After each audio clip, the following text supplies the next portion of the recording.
Y te quería preguntar, ¿está basada en un hecho real? Ese personaje, esos hechos que cuentas, y podías resumírnoslo un poquitín. Me encanta que lo digas porque es un relato que se sale de alguna manera de la tónica de todos los demás. A mí me encanta hacer, digamos, novela negra, pero muy breve, realmente telegráfica de alguna manera, ¿no?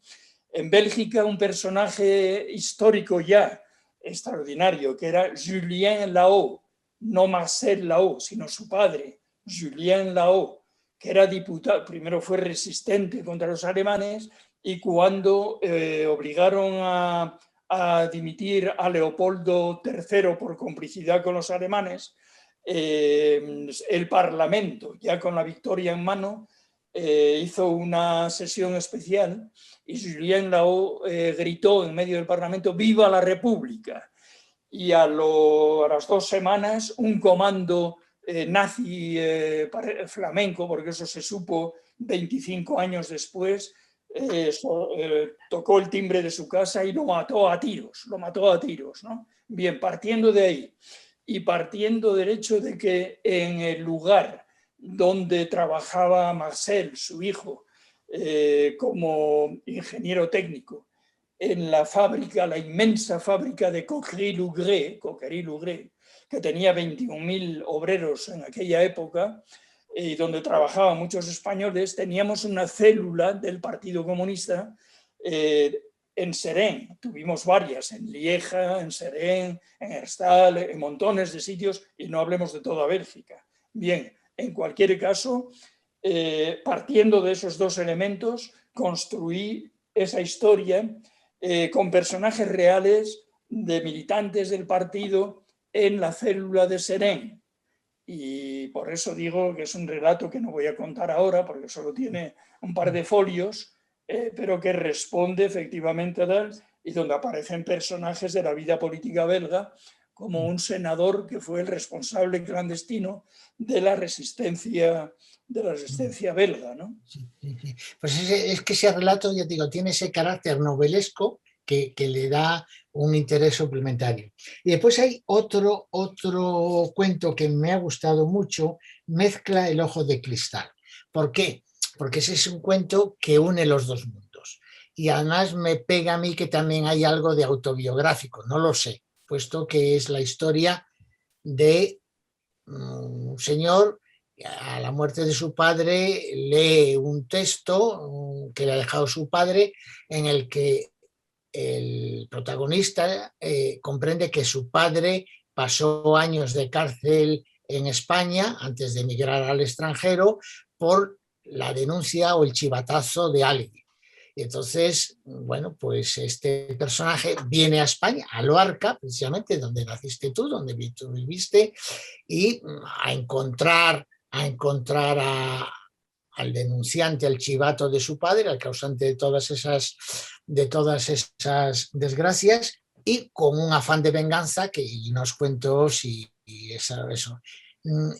Y entonces estás mezclando, por un lado, en los años, ya, yo creo que los años 70 por lo menos, del presente, pero cómo se va encontrando el Luarca que era inmediatamente antes, durante y en la etapa posguerra.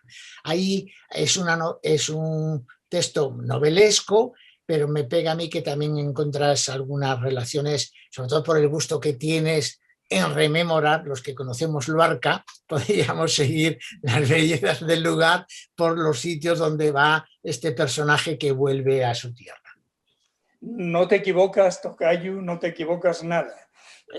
Porque yo hice un extraño viaje, ¿sabes? Yo ingresé en la Juventud Comunista en 1963 y en 1967 hice un extraño viaje a Luarca con el afán de venganza. Yo cuando ingresé en la Juventud Comunista me ofrecí para matar a Franco. Y el responsable del partido en Lieja, Fernando Santín de Zárate, un vasco recio y metalúrgico, me dijo: chaval, pero bueno, ¿a dónde vas? Aquí hacemos política y movilizamos a la gente. Matar a uno a otro no tiene para nosotros ningún valor, ¿no? Pero en fin, bien, el viaje a Luarca, porque mi padre dejó escrito que en 1937 se refugió, después de haber sido voluntario en la guerra, etcétera, se refugió en Langreo, Sama de Langreo, en casa de unos amigos socialistas, y un buen día se le ocurrió, estuvo encerrado, ir a comprar tabaco. Y en la calle, mientras iba hacia el estanco, el jefe de falange de Luarca, que tenía galones militares ya, le reconoció y llamó rápidamente a otros y lo apresaron, y de ahí derivó la condena de muerte y los años en el penal de Burgos, ¿no? Yo quería venganza.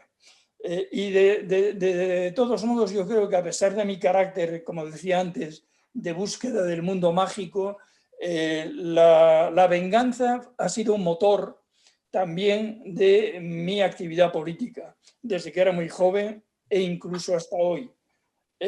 No quiero que eso vuelva a producirse de ninguna de las maneras. Y es un elemento biográfico porque de los 5 hermanos de Gonzalo, de mi padre, uno de ellos, Benigno, que era muy joven, lo reclutaron nada más ocupar Asturias e hizo el frente de Bilbao.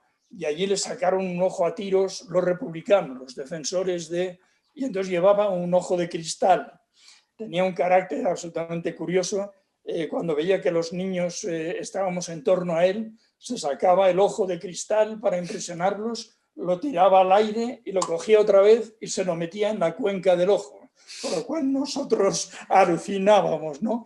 Pero bueno, Benigno resulta que cuando mi padre salió de la cárcel en libertad provisional, siguió en contacto con Toulouse, con Llopis, el PSOE histórico de Llopis, que le enviaban paquetes del socialista y los escondía debajo de la cama. Benigno, que era más pequeño que él, los descubrió y le echó una bronca a mi padre porque decía que ponía en peligro a toda la familia.